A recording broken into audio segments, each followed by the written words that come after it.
Good morning. The slow pace of the IAF's Su-30MKI upgrade program is a cause for concern. We acquired the aircraft in 2002 and there has been no serious upgrade of the aircraft. No Block 1, no Block 2, no Block 3. More than 20 years have elapsed. In the pace at which aviation technology is moving, 20 years is enough to make a bleeding edge weapon system turn it into junk. What happened in 2019 after IAF's brilliant Balakot strike? When Pakistan Air Force struck back, our Sukhois could not engage the PAF aircraft because they didn't have long range missiles. The reason why they didn't have long range missiles is because the Sus had not been upgraded.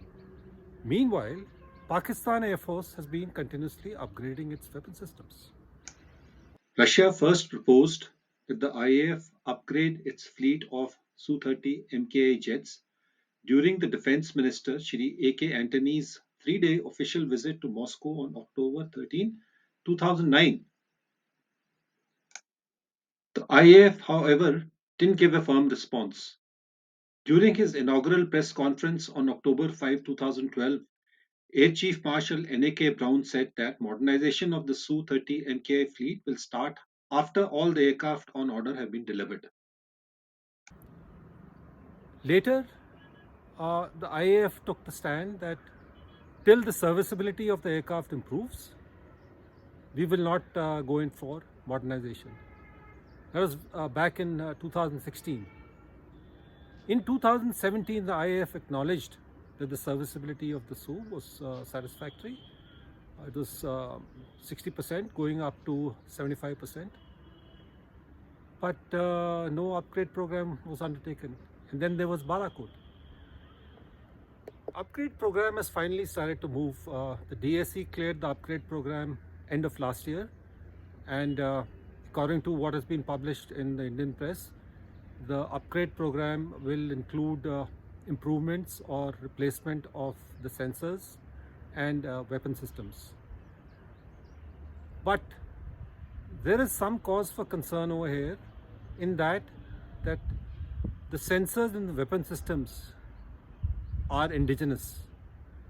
So in effect, what is going to happen is that till these sensors and weapon systems become available, that means operationally deployable, there's going to be no upgrade. And that's a indeterminate timeline. Can India afford to do that?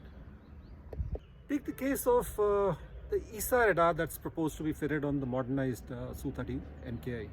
It's called the Virupaksha ESA radar.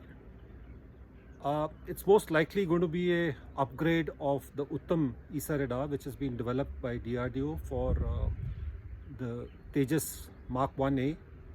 Now, though the Uttam radar has been cleared for fitment on the Tejas Mark 1A, it has not been operationally deployed. And as far as I know, the first 16 odd Tejas Mark 1As will feature the Israeli ESA radar, which means that it will be at least about 2027 before we get a Tejas with the Uttam ESA radar, and then there will be some time taken to evaluate the radar in real operational condition under IAF handling. And then the upgrade process, technically that's the time the upgrade process would start, because agreed, all that is required for the Virupaksha ESA radar would be to increase the TR elements from say 700 to maybe 1200, 1300, whatever the figure is. But there is going to be the software tweaks, there are going to be hardware tweaks to based on the feedback that is received from the Air Force. So when is this upgrade program for the Su-31MKI going to start? And let's look at the weapon systems. The IAF stalled the upgrade program for several years because the IAF wanted long range air to air and long range air to ground missiles. Now, we're talking about 2017. Russia at that point did not have operationally deployed A-to-air missiles or air-to-ground missiles that satisfied the IAF's qualitative requirements. So Russia actually explored the possibility of acquiring these weapon systems from Western companies and integrating them with the modernized Su-30MKI. At one point of time, it was even suggested that Italy would handle the integration of weapon systems. Now, if the IAF wants long-range weapons on the Sukhoi MKI, the modernized variant, then it's going to take a lot of time because we don't have those weapons. Our Nirbhay is not operational. And if you look at it now, what the Ukraine war has established is that a cruise missile like the Nirbhay is practically no good because it's going to get shot down. Another concern with the upgrade is that the IAF has decided not to upgrade the engine of the aircraft. Now, that can be a very rational decision based on the time frame involved. IAF must be very concerned about changes to the aircraft that involve tweaks to the airframe design or the engine design. However, what cannot be overlooked is that though the Su-30MKI is a competent fighter all around, but it's incomparable when it comes to lifting heavy weights. Take the case of the BrahMos missile. There is no other fighter in the IAF which can carry the BrahMos missile. And the BrahMos missile, as has been proven in Ukraine war, is probably going to be the most effective weapon that the IAF has when it comes to destructive power.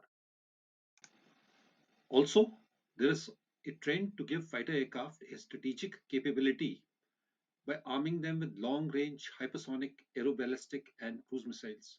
Another growing trend is to fit multispectral optoelectronic or radar surveillance systems in pods that can be carried by heavy fighters, which can then be deployed to plug gaps in AVAX surveillance. To lift heavy weapons and sensors, you need more engine power. As such, not very far into the future, the IAF may regret its decision not to upgrade the SUS engine. I have posted a link in the remarks section to a full analysis of the upgrade program for those who may be interested in more details. In conclusion, we can say that it's good that the upgrade program has started. The concerns that I have voiced, maybe there's a very rational explanation. I don't have access to all that the decision makers have access to.